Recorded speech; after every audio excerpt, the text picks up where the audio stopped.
Okay, so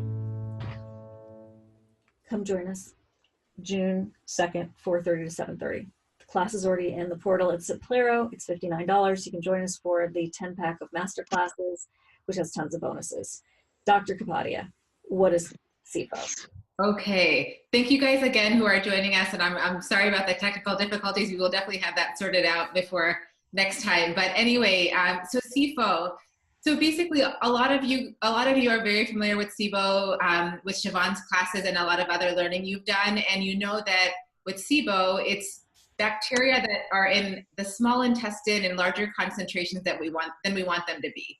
And it's a similar concept with SIFO, where these are normal yeast organisms that most of us have on our mucous membranes. They normally live, they can live as normal inhabitants, but when certain things happen, they can overgrow, and you can find them in abnormal quantities, again, in the small intestine where we don't want them, in excessive quantities. So I think of it like SIBO, but with fungus instead of bacteria, if that helps to kind of have an understanding of what it is. Is it as prevalent as SIBO? It has different underlying causes, right? But is it as prevalent, do you think? Yeah, so some of the causes are similar, which I think is good, because then you don't have to worry about a whole nother set of risk factors and causes for this other issue that we're going to be talking about. It likely is probably at least as common, but we don't have as much research yet. Most of the research has been done by Dr. Rao, who Siobhan's going to be interviewing again in a couple months here. And, in the study that he did, there was a significant number of patients who had SIBO, SIFO, or both. So unfortunately, you can have both, but again, the risk factors are similar. So it's not like you have to worry about a whole nother set of things to avoid and things like that. But I suspect as we get more research, we're going to find that it's quite common in the general population of patients that have digestive and extraintestinal symptoms like IBS. Okay, so it's an overgrowth. What is the cause of SIFO? What is the cause of Candida? And are there other types of funguses that can overgrow in the small intestine? Okay, good question. So the causes, again, some of them are similar to SIBO. So if you have a motility issue, right, you're not sweeping through those organisms out of the small intestine and they can overgrow. If you've been on acid blocking medications, they alter the pH. Again, you're not able to keep those organisms out of the small intestine. So those are a couple of the common causes. Excessive antibiotic use, of course, because bacteria kind of keep things in check with yeast in the digestive tract. And if you have been on lots of antibiotics, that can affect that balance. So those are some of the common causes, as well as surgeries. So if you've had GI surgeries like colectomy and other intestinal surgeries similar to SIBO, that can affect the small intestinal overgrowth of these organisms. So those are some of the causes that are similar to SIBO. I suspect there's likely, we'll find some other issues as well, but for now, those are the ones that have been shown in published research. And Siobhan, the second part of your question was, whether there's other yeast besides Candida. So Candida really is the most common organism that's found on diagnosed SIFO cases. So when someone has an upper endoscopy and they put a scope down and they get some fluid out and culture it, Candida organisms are the most common. There have been occasional cases that I've seen where it's another fungal organism, but usually it is this commensal organism that we have that's just in abnormal quantities. Okay, and what are some of the symptoms?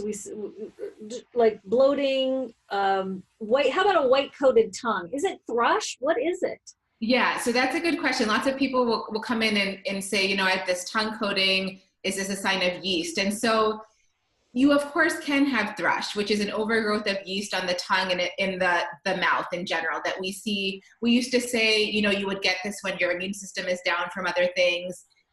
Babies can get it relatively easily, but it's not always Candida overgrowth or yeast when you have that white coating. In Chinese medicine, one of the things they look at if you've gone to an acupuncturist is your tongue coating. And it doesn't mean that it's automatically yeast if you have a coating. It does often indicate, though, that there's some form of dysbiosis going on. That's because the tongue is really the only part of your intestinal tract that we can see, right? So that's the way an acupuncturist explained it to us. Basically, that's a part that we can see that reflects on what's going on in the rest of the GI tract. So it's not always yeast, but if you often have a thick coating on your tongue, it probably is a signal that something's out of whack in your digestive flora. Okay, and what do you think about probiotics? Good question. So, I've had an equal number of patients that have been helped and made worse by probiotics. So it's a very unsatisfying answer where it is a lot of trial and error. And I don't use them to treat SIFO per se. I think in some people they can be, I do always use them if I'm going to have someone on antibiotics for some other reason, right? But if someone is just using it as a therapeutic treatment, we just have to be careful, because if they do have a motility issue, we worry about those bacteria that we're giving them. Like Dr. Pimentel has said, if you keep giving the same bacteria over and over to someone who's prone to overgrowth, you do worry some about overgrowth of those organisms again. That being said, the studies that we'll go over in the actual lecture that we did and the Q&A that we can talk about, there are studies that show that certain strains of probiotics can help decrease Candida colonization. So I think it's something interesting to try, not as a treatment for SIFO, but to kind of keep things in check and as part of a normal regimen if they're helpful to that person. Okay, is genetic analysis important in treating SIBO and yeast infections? That's Marian's question. Okay, good question. So I think, Marian, you may be talking about sort of DNA PCR analysis. Is that what maybe, Siobhan, do you think? Yeah, try it. Try Okay. everybody's done 23. Okay. Yeah, so there's a GI map test that tests for genetically, checks for DNA strains of different types of yeast and bacteria. I don't find those overly useful. The reason being, we all have these yeast organisms in our GI tract, and just because you're growing them in a stool sample doesn't mean that that's a problem for you. That doesn't indicate to us whether there's an overgrowth or where that organism is hanging out in your GI tract, right? So, and there are different strains of Candida, but in general, a majority of them respond to similar herbs and medications. So I don't find it necessary to do that type of DNA analysis. Okay, cool. Do you find that anyone with certain SNPs could have a predisposition to having SIBO or SIFO? That's a good question. I haven't looked at that specifically. What we talk about in the talk that we did is that there can be a cross-reactivity between celiac disease and SIFO and gluten sensitivity in SIFO. And that has to do with molecular mimicry. And the reason I'm thinking about that is because we know that about 30% of the population has the genes that predispose them to potentially developing celiac disease. And so there may be this predisposition if you're predisposed to having celiac disease and making antibodies against gluten.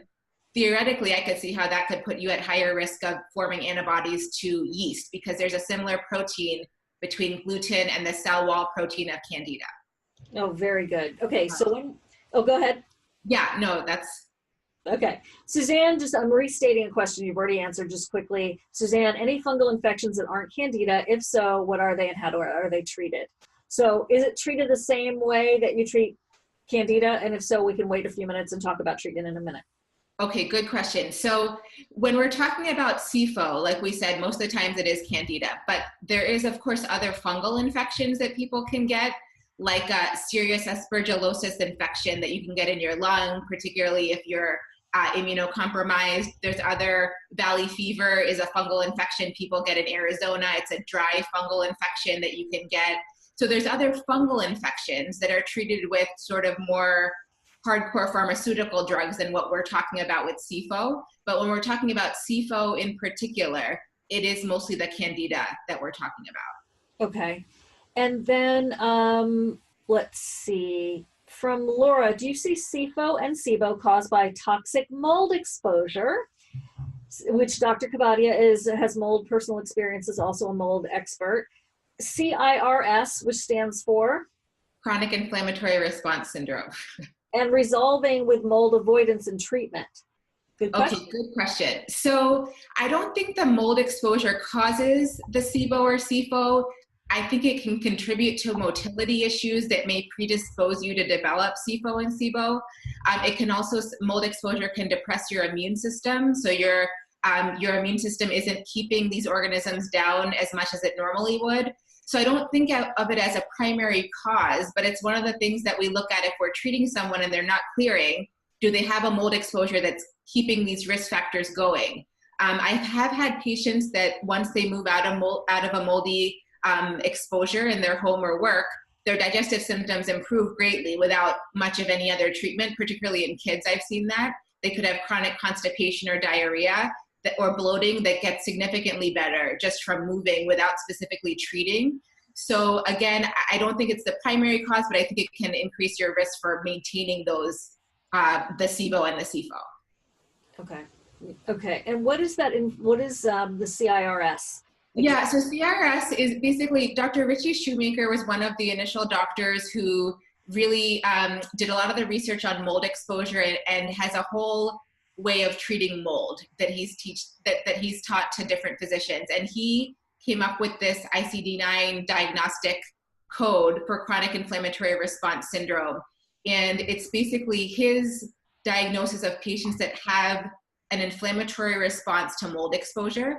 A lot of us that treat mold, we use more broad-ranging concepts and diagnoses than that, but that specifically was coined by Dr. Richie Shoemaker. Okay, all right. Is it like mast cell activation syndrome? Good question. So no, it's different, and it's based on certain criteria that Dr. Shoemaker came up with questionnaires that he uses, as well as specific inflammatory lab markers that have interesting names that we talked briefly about in last year's talk, like TGF-beta1, C4A, MMP9, all of these inflammatory markers. And if you meet certain criteria, he would diagnose a patient with SIRS. Nice. Okay. Let's see.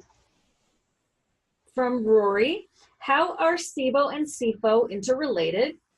It's a long question. You kind of touched on some of it. What are the most successful treatments for SIFO? We'll get to that. We'll get to that not just in the masterclass, but certainly we'll talk about it now. What's the likelihood that it returns once treated? And what are the best approaches to keeping Candida balanced? Does it tie to a root cause such as Hashimoto's? So, okay. Okay.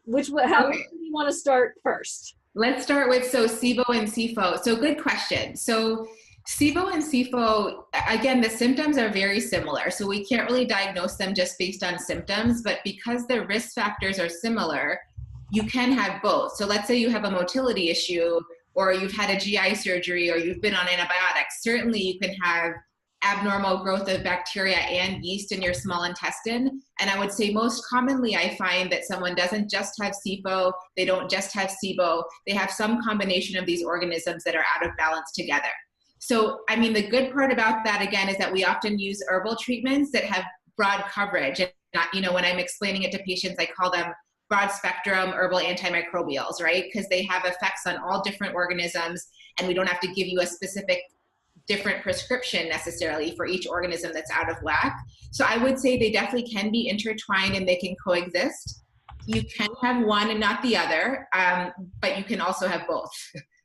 So that's the first part of the question. And then as far as relation to Hashimoto's, so Hashimoto's, as you guys know, is an autoimmune disease. And we of course know that dysbiosis and abnormal gut flora and intestinal permeability are really what lead to autoimmune disease per Dr. Fasano's research.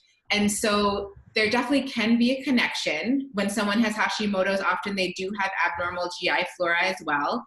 They can have cross-reactivity to gluten sensitivity as well. So all of these things can be connected. I don't see an automatic link, like if someone has Hashimoto's, they automatically have SIFO or vice versa, but certainly you can have both conditions coexist. Okay. Okay. From David, what percentage of SIBO cases that you see end up being post-food poisoning or post-infectious IBS, which the IBS SMART test tests for, which would be the antivinculin-induced SIBO? And if you don't know what I'm talking about, you can go into the videos here and you can see a video that I just shot at Digestive Disease Week with Ani Pandit, who is with IBS SMART test, which is a blood test that can answer this for you personally. See if you have this, because it's an immune response to people who have had food poisoning, and Dr. Kapadia can explain that better than I just did. But from David, what percentage of SIBO cases are post-infectious induced SIBO, and does she use the IBS Smart blood test to further diagnose these cases? Siobhan, is he asking about SIFO cases or SIBO cases, or both? Oh, SIBO. You got a couple of SIBO questions rolled in here too. Okay, got it. So good question. You know, a lot of my patients, for whatever reason, I have a lot more patients who have constipation than diarrhea. And that test is for people with IBS with diarrhea. So I haven't used it a ton. That being said, whenever I have someone with diarrhea, predominant IBS, the most success I've had is with treating them for protozoa. Just as kind of a side note, we use Para-Wellness Research lab where we find protozoa on, I would say, the majority of my patients. So again, it's usually some combination of protozoa, bacteria, and yeast that are kind of out of whack together. But for my diarrhea predominant patients, even if they have elevated hydrogen on their breath test, I find clinically treating them for their protozoa often has really good results for their diarrhea. So I don't have statistics for you because I have not run that test on enough patients that fit that criteria. Okay, cool. You know what I'm going to do for just a second is I'm going to share my screen. Okay. And just to help out here, just to sort of connect the dots. If you go to videos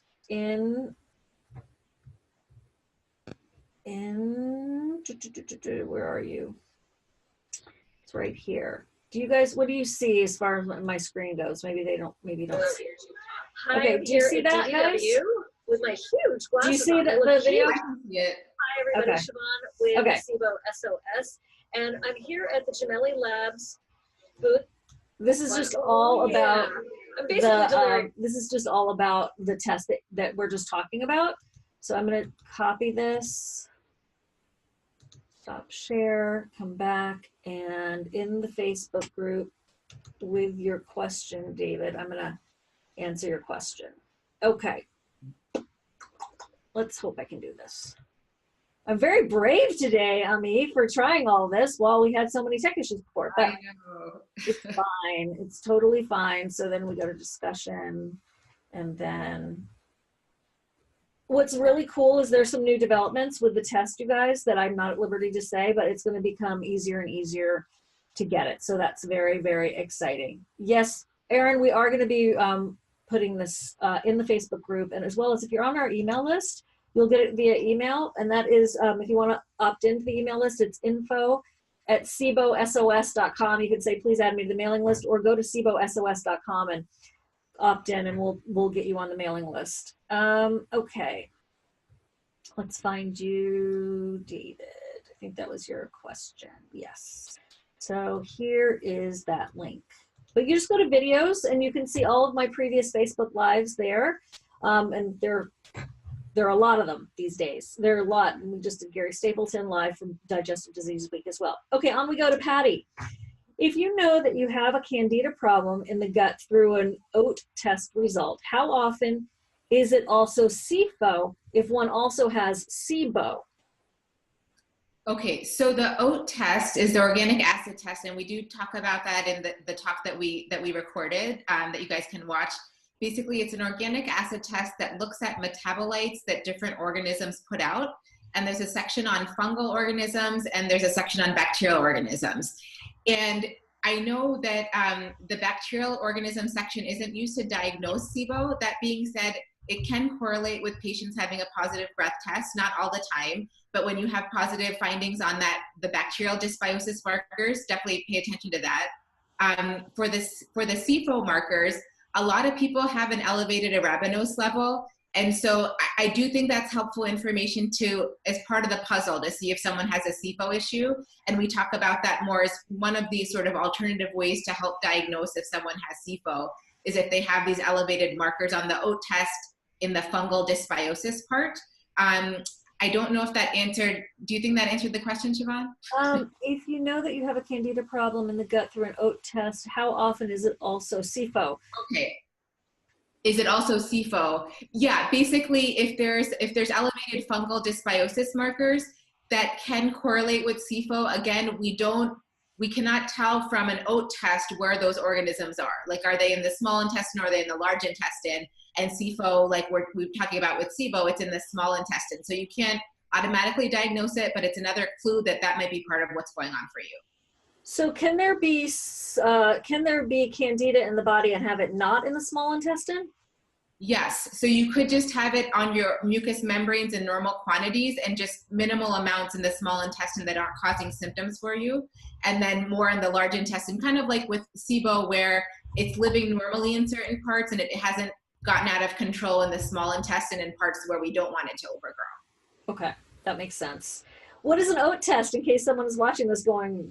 Yeah, so, okay, this test, I have a picture of it in the lecture we did. It's an organic acid test done by Great Plains Lab. Genova also does it. There's probably other ones. I've mostly used Great Plains. This test looks at basically different organisms put out different metabolites. And so there's a section on fungal markers, there's a section on bacterial markers, there's a section on nutrients and sort of backup metabolites that can help you figure out if you're low on certain nutrients. So it's a really neat test. It's just a urine sample that can kind of give you an overview of some of the bugs that might be out of whack for you. Cool. Okay. Carol, if you have gas with the sulfur odor, is that from Candida? If not, do you know what cause that could be from? Okay. So you can't necessarily tell if it's from Candida or SIBO just based on the type of gas. You know, I think Dr. Pimentel is working on that test that he's going to release for hydrogen sulfide testing that may be helpful in diagnosing other disorders of bacteria that produce gas, but you can't automatically assume that's from yeast or bacteria. Gas is, of course, from organisms fermenting the foods, but we can't say just based on the type of gas, is it only bacteria or yeast? Okay, well, any other reasons why that sulfur odor that you can think of other than it being a hydrogen sulfide overgrowth in the small intestine? Good question. So of course, if you're eating a lot of cruciferous vegetables and things like that that are high in sulfur, you could have more of that type of smell, but that's the only thing I can think of is if you're eating a more high sulfur cruciferous vegetable type of diet. Okay. From David, I got a negative breath test after one round of rifaximin and neomycin, but I've had digestive issues for years. What is a specific protocol for SIFO? What is the best way to diagnose SIFO? We'll get to some treatments in a minute. What is the best way to diagnose SIFO? Okay, so the best way, the sort of gold standard is what's called a duodenal aspirate, where you get an endoscopy done with a GI doctor, and not that many people do this for SIFO. You pull out some fluid and you culture it to see how much fungal organisms are growing in the small intestine from where the fluid was taken. That's pretty inaccessible at this point just because so few GI doctors are doing that. So these sort of alternative ways that I talk about for diagnosis are blood tests and the oat test. And the blood tests that I use are Candida antibodies and something called Candida immune complex. And all the codes and all of that kind of stuff is in the lecture we did. And then the organic acid test can also be helpful. Some GI doctors also just do a diagnostic trial of antifungal medication to see if it's helpful for you. And that can help in diagnosing if that's part of your problem. From Carlene, I have a little white strip down the center of my tongue that never quite comes off, even with tongue scraping. Doctor's data test said no yeast, no other yeast related issues. Could I have yeast and what is a good test for it? So we just talked about the tests. And Carlene, I know you're signed up for the masterclass on June 2nd. So the other information that Dr. Kapadia just talked about is in there. What about, so a couple of things. What about the white strip down the center of the tongue? And can you over scrape your tongue with a tongue scraper? Yeah, so probably you can over scrape. I mean, I wouldn't do it to the point of discomfort. It is an old Ayurvedic technique of cleaning your tongue, and it's supposed to be helpful for overall digestive health. Carlene, I don't know specifically what that white strip is, you know, without doing an exam and trying to determine that way. Generally, if it's yeast, when you put something like a tongue depressor on, you can scrape that off. Sort of like when women have a vaginal yeast infection on exam, we can tell that that's what's going on because it causes some of the skin cells to shed a little bit, and the white, thick, sort of clumpy discharge that people would get, the same thing in the mouth. If you have thrush, that white coating should be somewhat scrapable. So if you had that tested and they didn't see any yeast on microscopy, then I agree, it's likely not that, but I don't have a good answer for you for what else that would be. In Chinese medicine, isn't there a lot of indication that can come from the tongue? Right, yeah, they have all sorts of different diagnostic tools they use, from pulse diagnosis and tongue diagnosis. And I'm not an experienced Chinese medicine practitioner, but I know they have lots of things they can tell based on if there's a coating, if there's not a coating, if it's smooth, or all sorts of different variations that can give them information about what's going on in your GI tract. So Carlene, when you know, I'm a mixed fan of Dr. Google. Of course, you know, that's how I got started figuring all this out, and a lot of people find us through Google. And so my concept here is go to Google Images and type in Chinese tongue chart and see if anything sort of pops out at you. That might be a place to start anyway. And then if you're looking for someone to work with you, you know, if you go to our list of doctors on the vetted doctors list at SIFOSOS.com, Dr. Gurvich's Chinese medical doctor, Lisa Shaver's got a really long waiting list. But there are a lot of them there that work in the same practice that Dr. Kapadia does, which is Kwan Healing Arts Center. Is that what it's called? Got it. Yes. Okay, great. In Portland, Oregon, and they do, you know, telemedicine. But I know you're already an expert practically in all of this yourself, Carlene. But maybe that's a clue for you if you look at the Chinese tongue chart. So that's. I'm also wondering, like, is it fuzzy on both sides, and then is it like a groove that happens? So that's kind of, or that sounds like a reverse, actually, like a reverse. But it sounds like you have a white strip. I don't know. It'd be very interesting to see what that ends up being. So keep us posted. David, whenever I drink alcohol, I get a black dot. It looks like on my tongue. Are you there? Oh, hey, Carlene. Is that an indication of Candida? So can you say it again, Siobhan? A black dot? A black dot on his tongue when he drinks alcohol.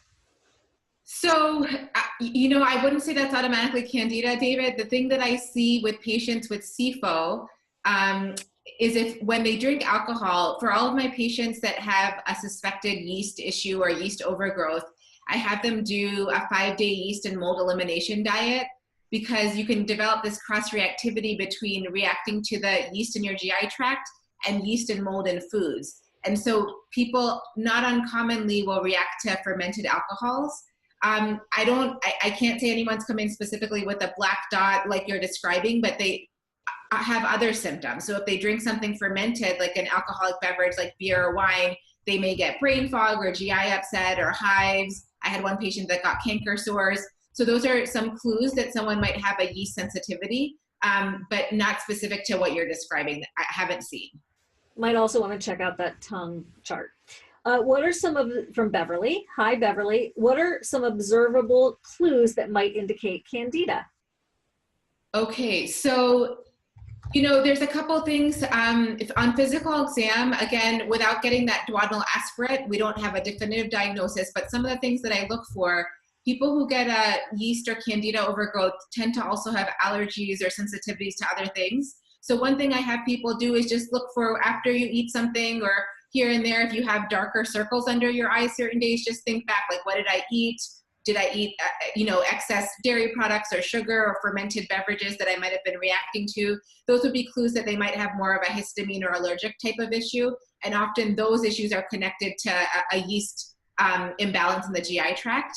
Other clues, symptom-wise, again, lots of digestive symptoms, fatigue, brain fog, some of the systemic symptoms that we see with SIBO, we can see with SIFO as well.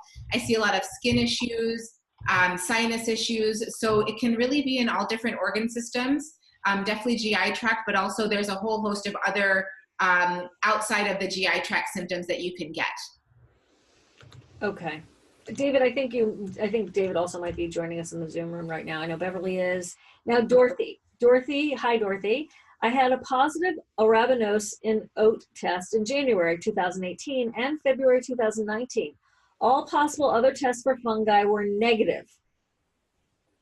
Last year, I treated my fungal and bacterial overgrowth, Pseudomonas, Citrobacter, Klebsiella.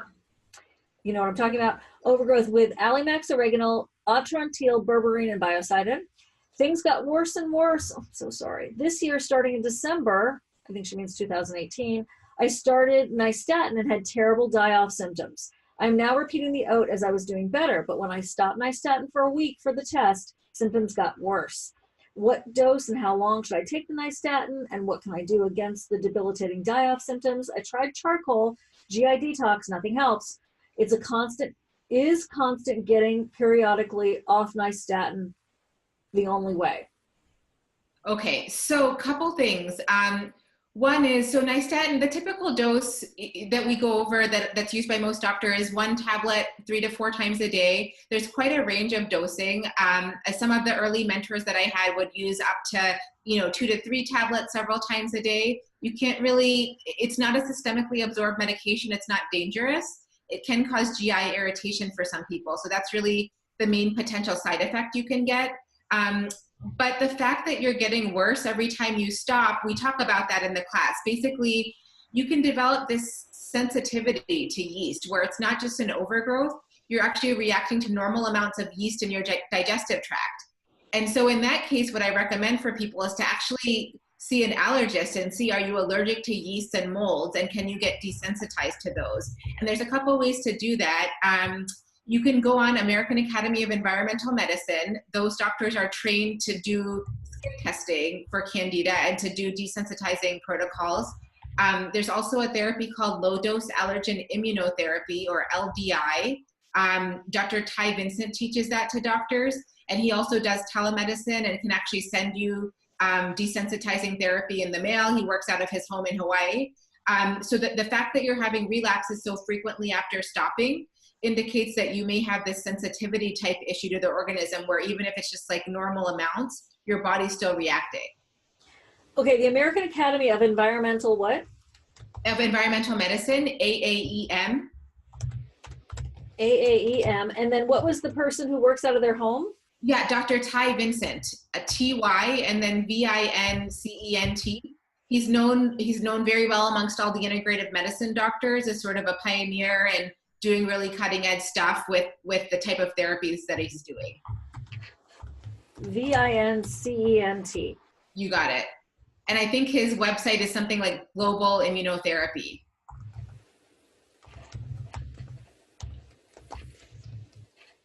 Therapy. Yeah. Okay. Yeah, but it's really frustrating. If you've been on antifungals over and over again, then that means that there's something else going on, right? Because you keep treating it and things aren't staying, your symptoms aren't maintaining improvement. So then it's sort of like SIBO, where we look at what are the risk factors that we haven't taken care of.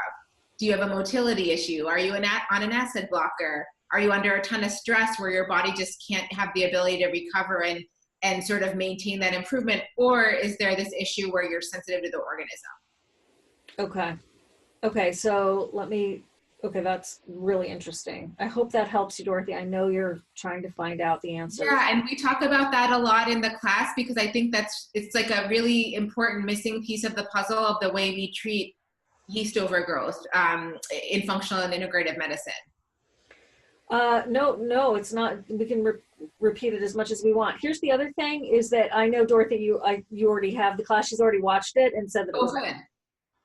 If you're wondering how can you watch the class, if you're interested, we have you can go to SIBOSOS.com. There's also links throughout the Facebook group, and you can join us for $59, and or you could join us for the 10-pack where we have lots and lots of bonuses as well. So I hope that you will check it out at least and find out if this is something that could be helpful for you. So hang on for just a second. I'm going to get to the rest of the questions here. So remember, you get to watch the video in advance if you want to, or you can just join us on the day, June 2nd, as I'll be streaming it, and we can all watch it together and then have the 2-hour Q&A and then discuss it together as just even a group afterwards. All right, more questions? All right, hang on for a second. That's okay. I want to finish Dorothy's question though. She tried, okay. Also, she is taking Argentin 23 for bacterial overgrowth. Is that also effective against yeast? So it may be, it can be. So everything, it depends on sort of what strain you have of the different organisms, right? So it may be effective. In the mold world, we do use Argentin 23 nasal spray sometimes for decreasing colonization in the sinuses. Some doctors also do use it orally, and it can work for yeast and fungal organisms. It just depends what is going to work for your body for the strains that you have. So that's where, the individuality comes in, where a lot of things work for yeast, but only certain things will work for your body for it. So it depends what you can tolerate and if it's organisms you have are sensitive to that particular antimicrobial. So Dorothy is just wondering, what do you mean? So I'm just asking Dorothy, ask the question of what do you mean in a different way? And I'll see if we can help you out. Okay. Let's talk about treatment right now, because obviously you go through it very extensively in the masterclass. But in case someone's not able to afford the masterclass, in case they aren't able to go, I wanted to just cover it a little bit about other treatments other than nystatin. And is nystatin safe? And it's fairly easy to get, but a lot of times doctors will just prescribe nystatin if you have a vaginal yeast infection for like 3 days or 3 pills. It's bizarre. And then other people are saying, stay on it for 6 months. It's crazy. What's going on with that? Yeah, so there's prescriptions and there's natural treatments for SIFO, right? Just like with SIBO. So I tend to use a lot of natural treatments. I have used some of the prescription ones as well. Nystatin is very safe, meaning it's not systemically absorbed. It doesn't affect your liver or anything like that. It basically just goes through the digestive tract. So it's kind of like rifaximin in a way, where it's just kind of going through. There's not really systemic side effects outside of if you are somewhat allergic to the yeast organisms. Like one of our participants said she gets die-off reactions, and that indicates that your body is having sort of an immunologic reaction to the organisms that it's killing off. But outside of that, it's not dangerous. If you do get those types of die-off reactions, you can use things like trisalts made by ecological formulas, or Alka-Seltzer Gold, which is Alka-Seltzer without the aspirin. And those can help through various mechanisms sort of re-equilibrate your body so you don't feel as bad when you're decreasing the load of these organisms. The other systemic antifungals that have been used, particularly GI doctors use fluconazole if they're going to be treating SIFO, which is the same medication that's used for women with vaginal yeast infections. But usually they'll do a 2 to 3 week trial of fluconazole to see if it'll help with symptoms. That one, you do have to monitor liver function tests. It's still quite safe, but you just have to keep an eye on that and not drink alcohol or make sure you're not on other medications that it can interact with. So those are kind of the pharmaceuticals that have been used. As far as natural things, some of the things are the same herbs we use for SIBO, and some of them are different. So some of the ones that I use frequently, Thorne has a product called SF722 or undesylinic acid. I use a lot of Supreme Nutrition products that we talk about in the lecture, olive leaf, neem, coptis, berberine. So a lot of those similar ones can work on yeast. And I usually use 1 or 2 at a time. I don't use like several at once just because then we won't know exactly what things are doing. But at the most, I'll use 2 to 3 antimicrobials at a time usually. And then as part of the treatment, of course, you want to address any risk factors, right? So you want to figure out, does this person have a motility issue? Make sure they're not on antibiotics or acid suppressors or anything like that. And then you see how things go and see, like, do they relapse quickly? Do they do pretty well for 6 months? And then you can kind of tease out what might still be going on. Okay, I hope that helps. I want to do a couple more things. And Dorothy, I hope that helped you. Let's see. I'm going to go to sharing my screen again. Did you guys see that? Did it work before? I saw it, Siobhan. I don't know. So I think, yeah, probably. I probably did. Okay, so let me actually pull the right thing up. Okay. I wanted to show a few minutes of the class so people could really get an idea if they haven't already decided to join us. First of all, there's a preview in the Facebook group. And here is the class. Make it full screen. And I want to go to Zoom. Hang in there. Thanks for being here, you guys. I really appreciate you joining us live.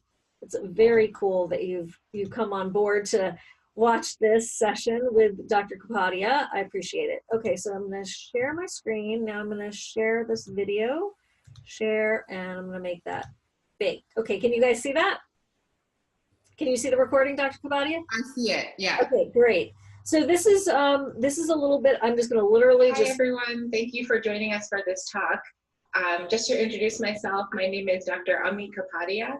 I am from the East Coast, but I've been practicing and working in Portland, Oregon for the last 8 years or so. And I've been studying mold and fungal related issues for about the past 15 years or so, as far as how they can affect our health. And so I'm really excited to share this information with you. Thanks again for joining us. And so the title of today's talk is SIFO Complicating Your SIBO Diagnosis. We're going to review about 30 years of research on the yeast problem and Candida issues, and then go over an integrative approach to treatment. All right. So this is just a disclaimer that I don't have SIBO and yeast-related issues from a 30-year historical perspective to the present. This is just an outline or roadmap for today's talk. We're going to start with a... I'm just popping around here. All right, so I don't think it's in print any longer, so I actually got permission from him to share that with you guys and with our patients. So you got Dr. Sydney Baker to share the book, Notes on the Yeast Problem. Thank you so much. Yeah, I emailed him randomly. I said, I can't just copy this without asking him, and he was very nice and actually wrote back. So. That's so sweet. There'll also be a bonus video that will go over some of our favorite treatment options for SIBO and for SIFO. All right, so again, we're going to start with a big picture overview of yeast and Candida related disorders. And when we talk about SIFO, we're mostly talking about the Candida species of yeast. Candida albicans is a normal commensal organism, meaning that for the most part it colonizes the skin and the mucous membranes. We'll be talking about that a lot today. Finally, on the right side here, we're going to be talking about some immune-mediated issues that patients can develop in relation to yeast and Candida-related organisms. And this can actually be an allergy to the organism, which we'll talk more about, or a general immune system sensitivity. So you talked about that too already in this Facebook Live. Risk factors, really popping around here. Through her research over many decades. Fortunately now, we have multiple wonderful publications primarily by Dr. Rao, who again, you're going to be hearing from in August of this year with his research on SIFO. So the overall point here is that the yeast and fungal related, health related problems have been around and recognized for quite a while now, discussing the role of Candida in the gut causing irritable bowel syndrome symptoms. And basically we're saying that SIFO can cause IBS-like symptoms in patients that are susceptible, and we have another underlying cause here of IBS. All right, so let's talk next about, we talked a little bit about the link with irritable bowel syndrome. Let's talk about the link to celiac disease and non-celiac gluten sensitivity. Cool. And have this increased allergenicity. So this is really interesting, right? So how many of us have been on antibiotics, right? And then if we have developed this called Candida colonization, this gives us a potential mechanism for why more and more patients are developing allergies. Really interesting. Some other options for diagnosis. There are a couple of lab tests that are readily available through Quest. It's this multi-pronged approach that I've developed over the last 10 or 15 years of thinking about this. We're going to talk about. Well, I think you get the idea. This is a very comprehensive list of things to do, things to look out for, and I really appreciate your time, Dr. Kapadia. I'm just going to go back and check Facebook one more time to see if there were any more comments. Okay, sounds good. And then we will wrap up. Let me see here. Boom, boom, boom, boom, boom, boom. You guys are so good. Thanks for hanging in there. Half the people that came to the live actually came and joined us on Zoom, so that really, I really appreciate that. That was great. Just having a little stress. Okay. Dorothy, be sure to compose your question and submit it for the June 2nd masterclass. So we can make sure that you get the answer you need and the clarity that you need, because I know she answered the question, but a little bit more clarity seems to be needed there. So I do want to thank you very much, Dr. Kapadia. I want to thank all of you for watching this video. Think about it. If you have SIBO and you do the treatment, you have a negative breath test, lucky you, and yet you still have symptoms. What else could it be? Hey, I don't have SIBO anymore, but I still have bloating. I still have constipation. I still have diarrhea. I still don't feel great. Could all of that be SIFO, Dr. Kapadia? It could. Yeah, so it's definitely, you know, a missing link. And Siobhan, thanks for letting me do this talk with your audience, because I've been wanting to, I have all this information that I've collected over the last 20 years, and I just wanted to put it all together so we can, now with the ongoing research we have from some of the newer publications, I feel like this will really kind of pull everything together with all the other information people have for SIBO and for IBS and other issues where it's a missing part of the puzzle. And I feel like we just have so much more information now that hopefully most of us can get to the bottom of things, you know? That's the goal. That's definitely the goal. So I've put the link to the class if you'd like to join us. It's $59. If you want to come and sign up for the entire, we call it the 10-pack behind the scenes. It's the 2019 SIBO SOS speaker series. It's workshops like I've been talking about. 15 minutes beforehand, we've added this. You can come and just join the community on the Zoom link, and we can see how you guys are doing, any thoughts you had about the class. Then I stream the video that you will have already had access to, but a lot of people sign up last minute. So we stream the video together, you can watch together, and you can stay with us the whole time, or you can just come on, if you've already watched it, to the Q&A section, which is about an hour after, so it'd be around 5:30 Eastern time on June 2nd. And that's when we do this intensive 2-hour Q&A. And Dr. Kapadia has been warned to eat her Wheaties, gluten-free, and be sure to take her B vitamin shot that day so that she can answer as many questions as possible. It's an intensive 2-hour. And then after that, we're gonna hang out together for 15 minutes and just give me your thoughts, your aha moments, and I'm looking forward to that big time. I'm really looking forward to your class. I have watched the entire PowerPoint presentation in advance. Thanks for getting it to us. Talk to me about the bonus that you added one more time. Yeah, so there's this booklet called Notes on the Yeast Problem that was written by Dr. Sidney Baker. He's one of the founding functional medicine doctors who's been treating people for fungal-related and complex chronic issues for 40 plus years. He wrote some of the initial books where I learned a lot about functional medicine. And he had this booklet that he wrote, I think in 1983, that I had ordered like over a decade ago. And it's just this, it's one of the best resources I had ever found explaining kind of the human interaction with these yeast organisms. And it's no longer in print. So I had this little booklet saved away, and I just had emailed him to say, can I post this to our patients and community so more people can have access? And he said, sure, share it however you'd like to. So. And then you also did a video about your favorite treatments and supplements by brand. Right. Yes. So we also did a little bit of a bonus video on some of the main herbal supplements that we use and just random supplements that I found really helpful over the years. So we'll go through that as well in that bonus video, just so you guys have an idea of what we actually use when we're treating patients. Fantastic. You're so comprehensive, so smart, so speaking so beautifully. I thank you very much. Thank and you. I will see you June 2nd with everybody. And in the meanwhile, come find out more about it at sibosos.com. Follow the link, and also find out that little clip that I did post in the Facebook group so you can see another sort of preview of the class. In the meanwhile, thank you, Dr. Kapadia. Talk to you guys soon. Thanks, Bye. Bye. Bye.